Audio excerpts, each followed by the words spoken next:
Nós vamos então abrir a palavra de Deus, Daniel capítulo 9. Nós vamos ler até o versículo 19.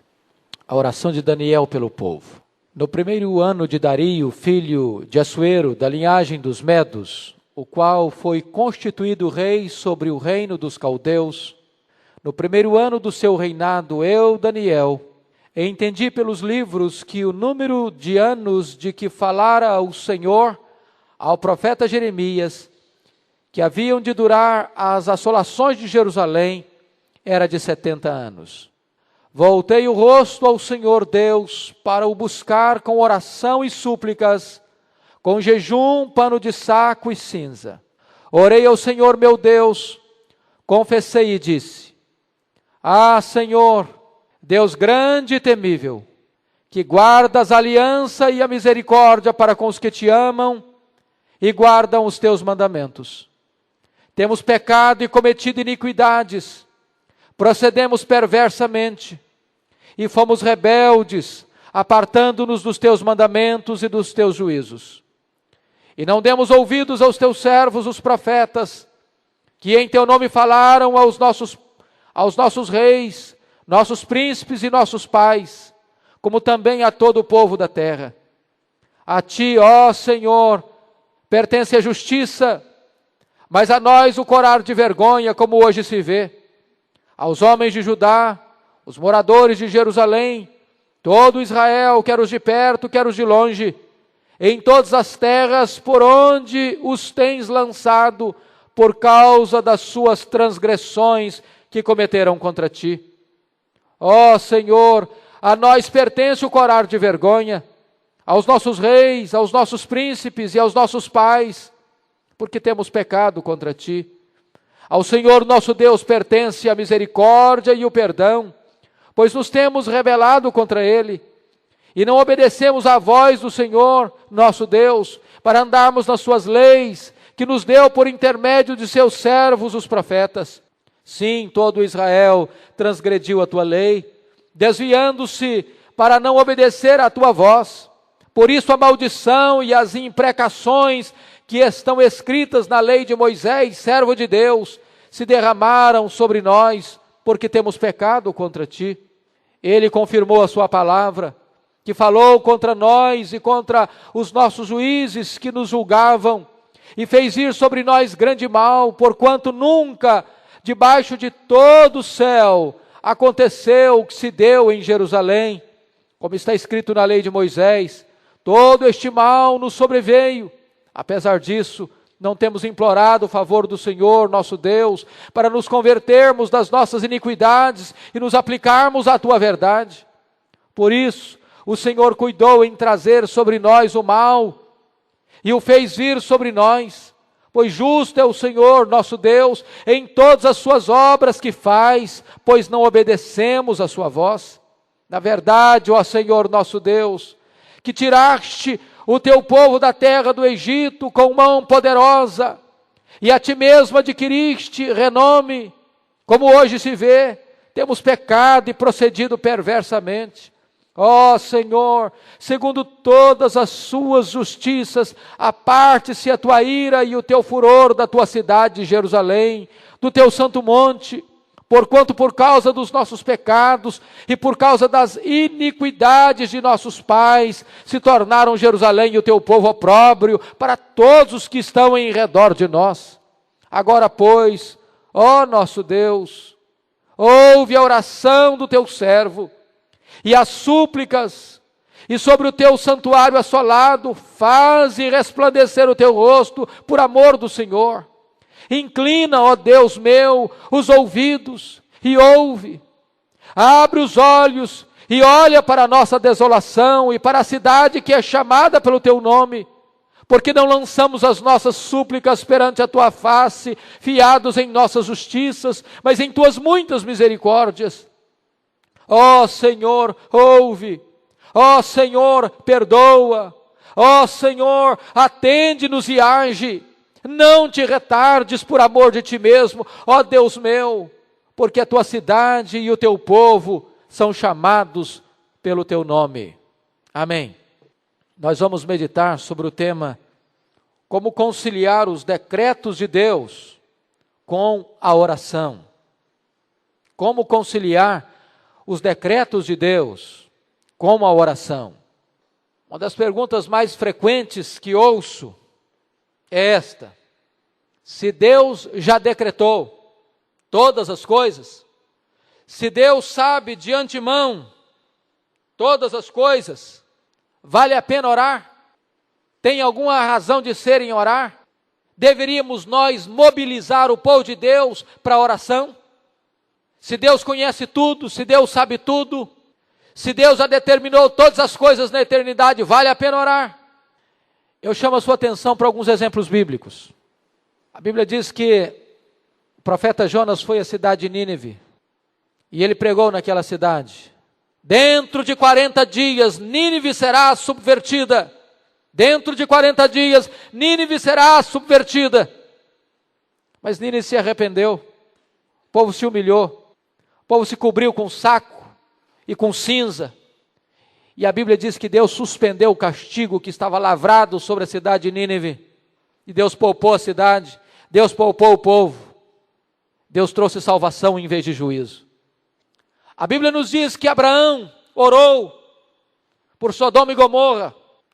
Deus já tinha enviado os seus anjos para destruir aquelas duas cidades impenitentes. O fogo de Deus caiu sobre as cidades, mas diz a Bíblia que quando Deus estava destruindo a cidade, lembrou-se de Abraão e salvou a Ló. O juízo já estava lavrado sobre a cidade. Mas Deus ouviu a oração de Abraão. E por isso, Ló foi salvo da destruição. A Bíblia nos informa também que o Pentecoste foi prometido por Deus. Uma promessa explícita e clara no livro de Joel. Nos últimos dias derramarei do meu espírito sobre toda a carne. O Senhor Jesus Cristo também prometera: permanecei na cidade até que do alto sejais revestidos de poder. Mas, não obstante ser promessa do Pai e do Filho, a igreja aguarda em oração durante 10 dias o Pentecoste, e ele veio como resposta da oração da igreja, não obstante ser promessa segura do Pai e do Filho. O Senhor Jesus Cristo prometeu que vai voltar para buscar a sua igreja. Ele disse: eu vou voltar, breve venho sem demora. Mas o mesmo Jesus que prometeu à igreja: eu vou voltar, cedo venho, em breve voltarei, ele encoraja a igreja a orar: ora vem, Senhor Jesus. É por isso que chama a sua atenção para este fato, porque Daniel está lendo a Bíblia, e ele descobre que Deus já havia estabelecido que o cativeiro babilônico duraria 70 anos. Deus já havia decretado isso. Deus já havia lavrado este fato histórico. 70 anos era o limite do cativeiro. Mas diz a Bíblia que quando Daniel lê isso, ele se coloca em oração, em intercessão. O decreto de Deus não o desencorajou a orar, ao contrário, o levou à oração intensa e fervorosa pela libertação do povo de Israel do cativeiro babilônico. Dito isto, irmãos, eu gostaria de então tirar algumas lições para a nossa meditação nesta noite. Em primeiro lugar, vamos ver os pressupostos da oração. Versículos 1 e 2 de Daniel 9. Você está notando aqui que é no primeiro ano de Dario, filho de Assuero, da linhagem do Medo, qual foi constituído rei sobre o reino dos caldeus.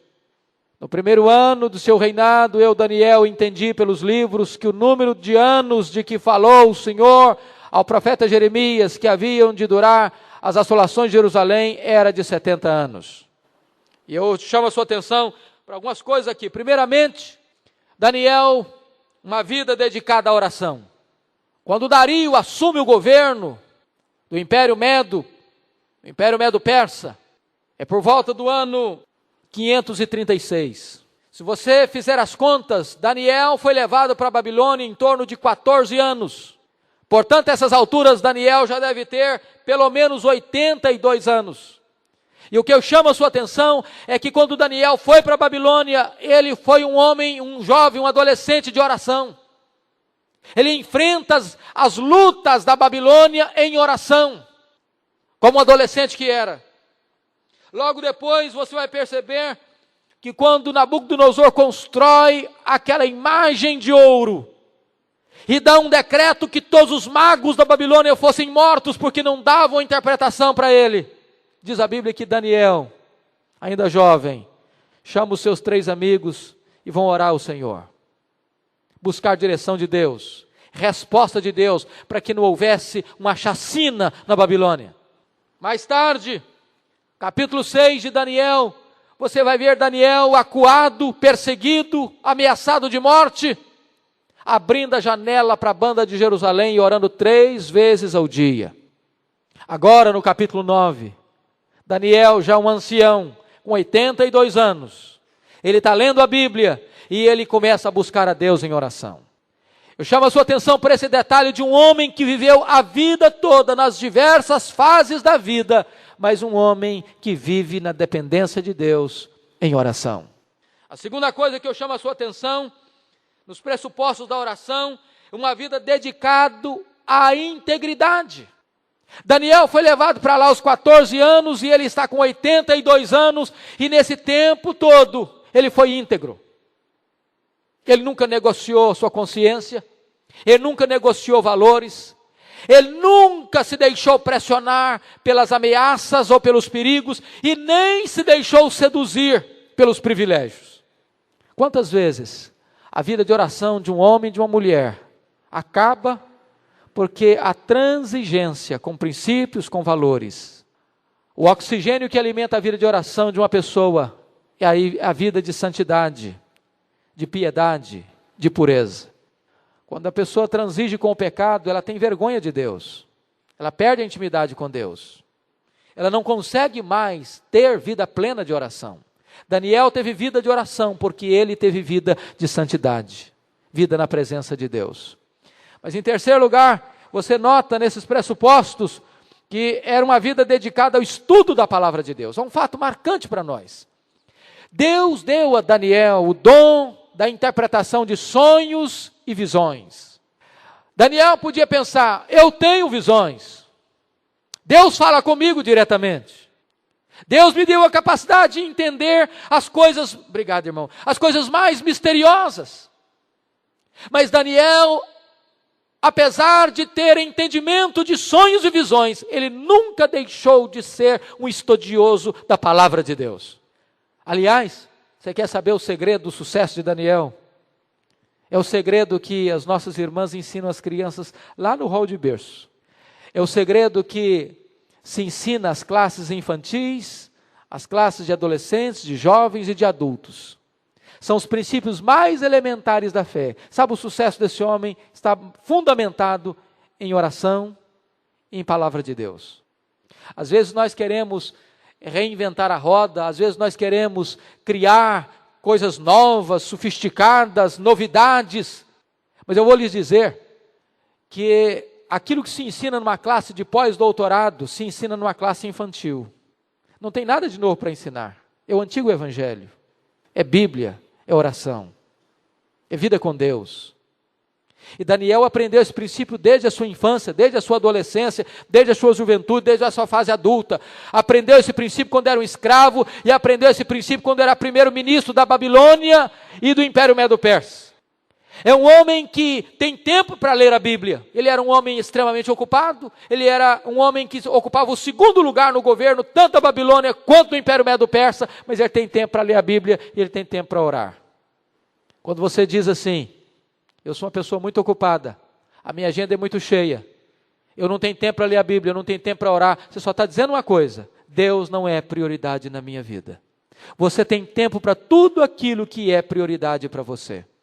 Daniel era primeiro-ministro da Babilônia, Daniel era primeiro-ministro do Império Medo-Persa, mas Daniel nunca deixou de ter tempo para orar 3 vezes ao dia e ter tempo para estudar a palavra de Deus. Ele está examinando o livro do profeta Isaías. E é no livro do profeta Isaías que ele vai entender que o cativeiro da Babilônia estava acabando. Só tinham mais 2 anos para concluir os 70 anos. E por isso esse homem é movido a buscar a Deus em oração. Eu queria que você lesse comigo, abra sua Bíblia por favor, em Jeremias capítulo 29, para você perceber esse princípio aí, de uma vida dedicada ao estudo da palavra de Deus. Sabe qual o texto que ele leu? Foi exatamente este aqui. Texto que mexeu com o coração de Daniel, que levou Daniel a fazer esta oração tão significativa. Capítulo 29 de Jeremias, versículos 10 a 14. Olha o que ele leu. Foi isso aqui, ó. 10 a 14. 29, 10 a 14. Assim diz o Senhor: logo que se cumprirem para a Babilônia 70 anos, atentarei para vós outros, e cumprirei para convosco a minha boa palavra, tornando-a a trazer-vos para este lugar. Eu é que sei que pensamentos tenho a vosso respeito, diz o Senhor, pensamentos de paz e não de mal, para vos dar o fim que desejais. Então me invocareis, passareis a orar a mim e eu vos ouvirei. Buscar-me-eis e me achareis, quando me buscardes de todo o vosso coração. Sereis achado de vós, diz o Senhor, e farei mudar a vossa sorte. Congregar-vos-ei de todas as nações e de todos os lugares para onde vos lancei, diz o Senhor, e tornarei a trazer-vos ao lugar de onde vos mandei para o exílio. Foi esse texto que Daniel leu. Estavam faltando mais 2 anos para o cumprimento dessa profecia. 2 anos depois, Ciro, persa, dominaria o Império Medo-Persa e mandaria o decreto para a volta do povo. Mas por que ele ora? Sabem por quê? É porque o cumprimento da profecia passaria pela volta do povo para Deus. O cumprimento da profecia passaria pelo retorno desse povo para Deus em oração. O quebrantamento, o arrependimento, a súplica, a volta para Deus. E quando Daniel olha para o povo no cativeiro, Daniel não percebe que o povo está quebrantado, Daniel não percebe que o povo está arrependido, Daniel não vê sinais deste povo em oração. Por isso ele clama com tamanha intensidade, com tamanho fervor. Por isso vamos olhar o segundo ponto da nossa meditação, a preparação para a oração. Volta para Daniel 9. Volta para Daniel 9, por gentileza. Veja o versículo 3. Voltei o rosto ao Senhor Deus para o buscar com oração e súplicas, com jejum, pano de saco e cinza. Quando ele leu este texto de Jeremias e percebeu que a nação de Judá, povo de Israel, lá na Babilônia, lá no Império Medo-Persa, não ainda havia se arrependido, ele então se volta para Deus para orar. De que maneira ele faz isso? Primeiro, uma busca intensa. Daniel voltou o rosto ao Senhor. Isso significa a intensidade dessa oração. Esse homem tinha vida metódica e sistemática de oração, ele orava 3 vezes por dia, mas agora ele precisa orar com mais intensidade. Agora é uma causa específica e ele tem que orar com todas as forças da sua alma. Ele se concentra em oração. Segundo aspecto, um clamor fervoroso. Diz o texto que ele ora e ele suplica. Ele entendeu o decreto de Deus. Mas o decreto de Deus, 70 anos, em vez de... Não, se Deus já decretou, vou cruzar os braços, vai acontecer mesmo, não preciso fazer nada, Deus já estabeleceu, Deus já decretou, então eu vou cruzar os braços, vou descansar na soberania de Deus, Deus já elegeu, Deus já fez tudo, eu não preciso fazer mais nada. Não foi esse o entendimento de Daniel. Quantas vezes, irmãos, nós transformamos a belíssima teologia reformada, calvinista, num motivo de omissão, de relaxamento espiritual, de descuido espiritual. Se Deus já decretou, se Deus já sabe tudo, para que orar? Para que evangelizar? Para que jejuar? Para que humilhar a minha alma? Mas o ensino da soberania de Deus jamais é contraditório com a responsabilidade humana.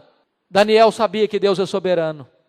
Mas ele se humilhou, ele buscou a Deus, ele colocou a sua alma fervorosa em súplicas aos céus, para que Deus pudesse trazer quebrantamento para a nação antes da volta do cativeiro. Em terceiro lugar, você nota que há urgência inadiável na sua oração. Ele diz que ele busca a Deus em súplica, em oração e jejuns. Quem jejua tem pressa. Quem jejua não pode esperar.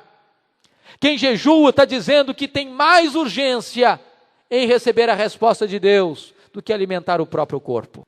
O jejum tem sido uma prática tão esquecida nos dias de hoje. Quando nós olhamos a própria constituição da igreja, a orientação que se dá para jejum apenas em épocas de calamidade, quando na verdade a Bíblia é muito mais intensa e extensa quando fala de jejum. Você jejua para agradecer a Deus, você jejua para se humilhar, você jejua para Deus quebrantar o seu próprio coração, você jejua por uma causa específica, que você tem urgência diante de Deus, você jejua para pedir direção para Deus, você jejua para pedir poder para Deus. Tantas as causas para jejuar. Há um livro do Dr. John Piper, que considero ser a melhor obra sobre jejum. E ele dá uma resposta para mim, das mais importantes, quando faz a pergunta de 1 Coríntios 10, 31. Paulo diz: portanto, quer comais, quer bebais, quer façais qualquer outra coisa, fazei tudo para a glória de Deus. Ele pergunta, se você come para a glória de Deus, se você jejua para a glória de Deus, qual é a diferença entre comer e jejuar? Porque se você faz, portanto, quer comais, quer bebais, façais qualquer outra coisa, e essa outra coisa está incluído o jejum, fazei tudo para a glória de Deus, tem alguma diferença entre comer e jejuar então? Se você come para a glória de Deus e jejua para a glória de Deus, qual é a diferença entre comer e jejuar? E ele responde, a diferença é a seguinte: quando você se alimenta, quando você come, você se alimenta do símbolo. O pão da terra é símbolo do pão do céu. Mas quando você jejua, você se alimenta da própria essência, do próprio pão do céu e não apenas do símbolo. Quando você jejua, você alimenta-se do próprio pão do céu, que é o Senhor Jesus Cristo. O grande problema é que nós estamos tão acostumados com o sabor do pão da terra, que não temos mais noção do sabor do pão do céu. Ele disse que às vezes o que mais nos afasta de Deus não é o veneno, é uma torta de maçã. E ele explica por quê. Às vezes, o que substitui Deus na nossa vida não são necessariamente coisas ruins. Podem ser coisas boas e gostosas. Quando você lê em Mateus 24, quando o Filho do Homem vier, será como nos dias de Noé. Casavam e davam-se em casamento, compravam e vendiam. E eu pergunto, há algum mal entre casar e dar em casamento, comprar e vender? Nenhum mal? Mas qual o problema então? O problema é que muitas vezes nós nos contentamos de tal maneira com os dons de Deus, com as dádivas de Deus, que substituímos Deus pelos seus dons. Nos alegramos tanto com o pão da terra, que não temos mais necessidade do pão do céu. Quando Daniel para jejuar, ele está dizendo que o pão do céu é mais urgente do que o pão da terra. Ele tem pressa. Mas em quarto lugar, irmãos, Daniel demonstra um quebrantamento profundo. Ele diz no verso 3 que ele se cobriu com um pano de saco e cinza.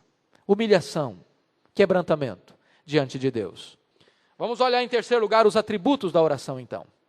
Você vai notar que Daniel vai fazer nesta oração os 3 pontos básicos daquilo que entendemos ser oração. Primeiro, Daniel vai adorar a Deus. A adoração. Olha o versículo 4, por favor.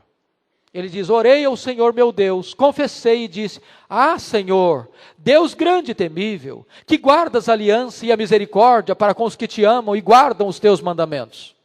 Primeira coisa que você nota em Daniel aí é reverência. Você acha que Daniel era um homem que tinha intimidade com Deus? Tudo nos faz crer que sim, não? Tudo nos faz crer que sim. Hoje, às vezes, nós demonstramos uma intimidade com Deus ao ponto de dizer paizinho, né? Mas às vezes esta intimidade tão popular descreve intimidade na verbalização, mas não intimidade no relacionamento. Às vezes as pessoas dizem paizinho, mas apenas na verbalização, mas não na intimidade, não no aconchego. Este homem que tem intimidade com Deus, se dirige a Deus num profundo senso de reverência e diz: Deus grande e temível, diante de quem os próprios querubins cobrem o rosto. Se você notar, um fato tremendo no livro de Apocalipse, e foi uma coisa que marcou muito a minha vida, todas as vezes que a igreja está adorando a Deus em Apocalipse, ela está prostrada. Deus é santo, santo, santo, grande, temível, que os próprios anjos não ousam olhar, mas cobrem o rosto. Quantas vezes, irmãos, nós perdemos esse senso de reverência diante da majestade, da glória de Deus, que Daniel demonstra para nós. A segunda coisa que Daniel demonstra nesta adoração é fé, é confiança no Deus da aliança. Ele diz: Deus grande e temível que guardas a aliança. Que coisa boa é você poder se aproximar de Deus e saber que Deus é fiel. Saber que Deus não volta atrás da sua palavra. Saber que Deus vela pela sua palavra em a cumprir. Que você pode crer naquilo que Ele fala, e o que Ele fala é verdade, e nunca vai cair por terra. Você pode confiar nisso. Então você pode adorar esse Deus. A segunda coisa que eu chamo a sua atenção, o segundo aspecto da oração é contrição. Esta é uma oração de confissão de pecados. Talvez uma das mais ricas, profundas orações da Bíblia. Que tipo de confissão ele fez? Em primeiro lugar, a confissão de Daniel é uma confissão coletiva. Tanto no verso 7 quanto no verso 8 você vai notar isso. Ele disse que os homens de Judá, os moradores de Jerusalém, todo Israel, quer os de perto, quer os de longe, pecaram contra Deus. No verso 8 ele diz: a nós pertence o corar de vergonha, aos nossos reis, aos nossos príncipes, aos nossos pais.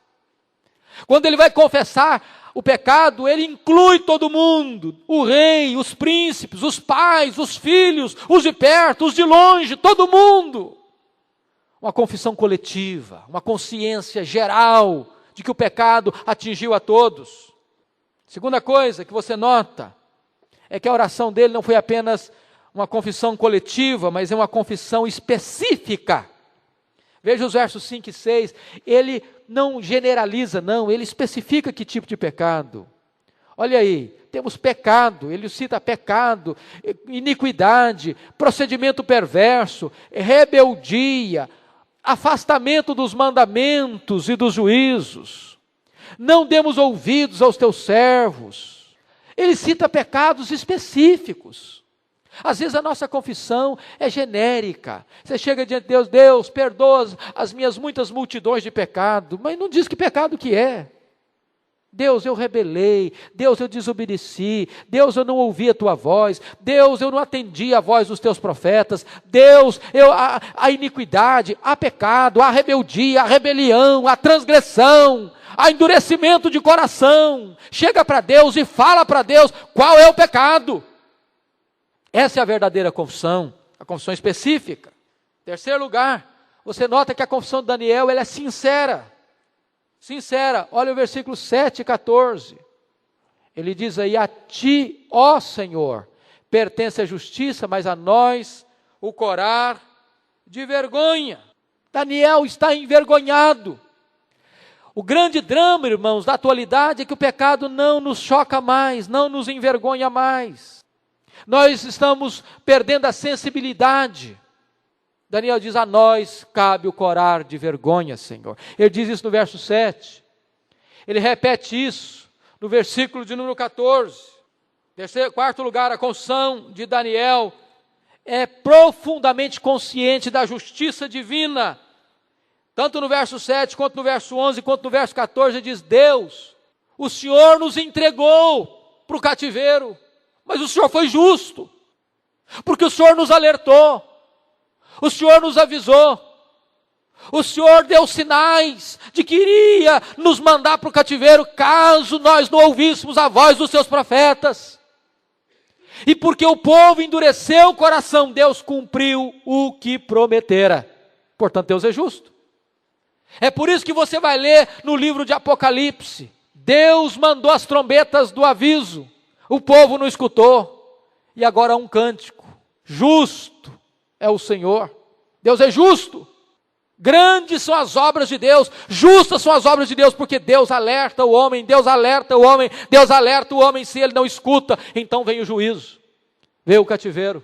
Porque o povo não quis escutar Deus. Outra coisa que você nota, em quinto lugar, a confissão reconhece a dureza do coração do povo. Olha os versos 11. Sim, todo Israel transgrediu a tua lei, desviando-se para não obedecer a tua voz. Por isso a maldição e as imprecações que estão escritas na lei de Moisés, servo de Deus, se derramaram sobre nós, porque temos pecado contra ti. Verso 12. Ele confirmou a sua palavra, que falou contra nós e contra os nossos juízes, que nos julgavam, e fez vir sobre nós grande mal, porque nunca debaixo de todo o céu aconteceu o que se deu em Jerusalém, como está escrito na lei de Moisés, todo este mal nos sobreveio. Apesar disso, não temos implorado o favor do Senhor nosso Deus, para nos convertermos das nossas iniquidades e nos aplicarmos à tua verdade. Sabe o que estava levando Daniel a esse desespero na oração? É que Deus tinha falado que se eles não obedecessem, eles iriam para o cativeiro. Eles foram para o cativeiro.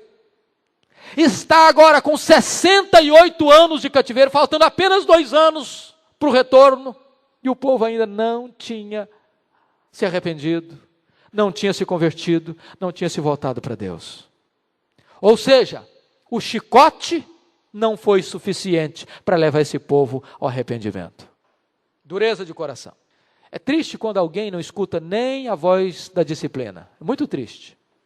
Por isso, em último lugar, a confissão reconhece a ingratidão do povo. Veja o verso 15.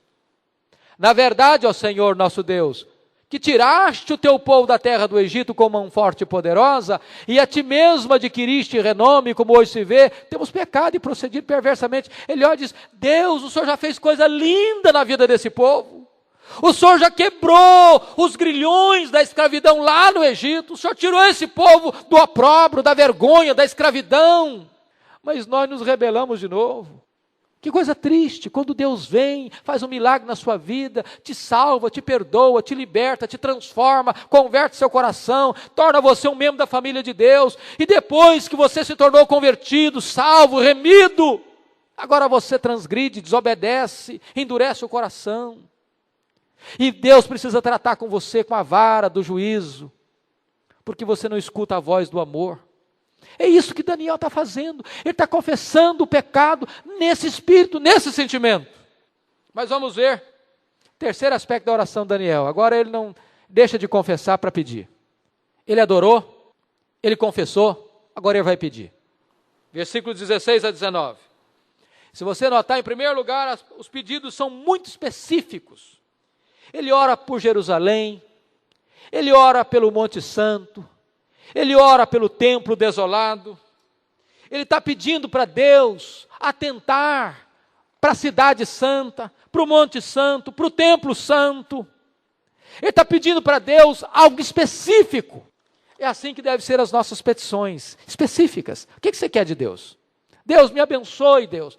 Mas que tipo de bênção? Deus abençoe meu lar, Deus. Mas onde você quer que Deus abençoe o seu lar? Deus abençoa a minha vida espiritual, Deus, mas em que área da sua vida espiritual que você quer o toque de Deus? Deus abençoa a nossa igreja, Deus, mas onde que você quer que Deus abençoe a igreja? Deus estabelece que você deve fazer pedidos específicos. Ele ora por Jerusalém, ele ora pelo Monte Santo, ele ora pelo templo. Outra coisa, pedidos urgentes. Olha o versículo 19. Ó Senhor, ouve, ó Senhor, perdoa, ó Senhor, atende-nos e age, não te retardes por amor de ti mesmo. Senso de urgência. Às vezes as nossas orações são assim, sem vigor, sem pulsação forte, sem senso de emergência. Eu achei um fato interessante na Coreia. O coreano, quando ele está orando, ele não consegue orar igual a gente assim, só balbucia não. Ele mexe o corpo, ele movimenta o corpo, ele gesticula, ele fala, ele clama, ele impõe toda a voz. Parece que o corpo dele todo está clamando. É um fato interessante. Esse senso de urgência, esse vigor que você põe na oração, é isso que Daniel está fazendo. Mas se você notar, o pedido de Daniel, mais do que específico e urgente, é um pedido importuno para Deus. Importuno. Olha você, versículo 15.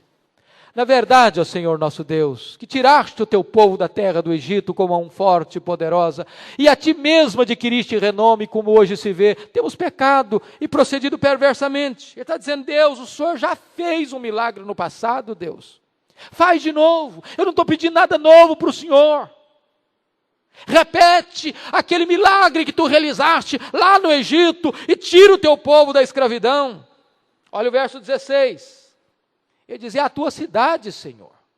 Ó Senhor, segundo todas as tuas justiças, aparte-se a tua ira e o teu furor da tua cidade. Deus, é a tua cidade, Deus. É o teu povo, Deus. É o teu povo. Olha, por favor, o versículo de número 17. Ele diz, agora, pois, ó nosso Deus, ouve a oração do teu servo e as suas súplicas, e sobre o teu santuário assolado, faze resplandecer o teu rosto, Deus. É a tua casa, Deus. É o templo que tu escolheste, Deus. Resplandeça o teu rosto, Deus, sobre este lugar. Amados irmãos, falta-nos este espírito importuno da oração. Deus é a tua igreja, Deus é a noiva do Cordeiro, Deus é o povo que tu remiste com o teu sangue, Deus é o povo a quem tu amas, Deus. No verso 19, esta oração dele alcança o seu ponto culminante. Ó Senhor, ouve, ó Senhor, perdoa, ó Senhor, atende-nos e age, não te retardes. É uma oração intensa, importuna. Mas se você notar no verso 19, em quarto lugar, esse pedido é cheio de clemência. Ele diz no verso 19, algo maravilhoso. Por amor de ti mesmo, ó Deus, por amor de ti mesmo. Quando eu começo a orar, eu descubro uma coisa, não é por amor do povo, é por amor do próprio Deus. O que está em jogo é a própria honra de Deus, é a própria glória de Deus, é o próprio nome de Deus. E por isso no verso de número 18, em último lugar, ele fundamenta a sua oração na misericórdia de Deus. Olha aí verso 18, inclina, ó Deus meu, os ouvidos e ouve, abre os olhos e olha para a nossa desolação e para a cidade que é chamada pelo teu nome, porque não lançamos as nossas súplicas perante a tua face, fiados em nossas justiças, mas em tuas muitas misericórdias. Que coisa sublime. Deus, nós estamos pedindo, não é porque somos justos, porque temos méritos, porque temos crédito. Não, Deus, é por causa das tuas muitas misericórdias. Esta é a oração deste homem. Esta deve ser a oração da igreja. E eu termino aqui, em último lugar, com as conclusões práticas, ou implicações práticas. Apenas citando, o espírito de oração, em primeiro lugar, deve caracterizar todos os filhos de Deus. Assim como Daniel foi tomado por esse espírito de oração, na sua adolescência, na sua juventude, na sua fase adulta, agora na sua velhice, nós deveríamos ser ensopados, imbuídos deste espírito de oração. Segundo lugar, a palavra de Deus lida deve nos desafiar a uma intensa vida de oração. Se você notar na Bíblia, quem lê a Bíblia, ora. Quem ora tem prazer de ler a Bíblia. As duas coisas têm que andar juntas. Terceiro lugar, os filhos de Deus devem se aplicar profundamente à prática da intercessão. O pecado do povo de Deus tem que ser um fardo no nosso coração. Em último lugar, os decretos de Deus nos encorajam a orar com mais fervor. Os decretos de Deus não nos desestimulam da oração, nos levam à oração. Que Deus nos abençoe, queridos. Que esta oração de Daniel possa motivar você, sua família e esta igreja a estar mais comprometida com Deus no ministério da intercessão. Que Deus nos ajude. Amém.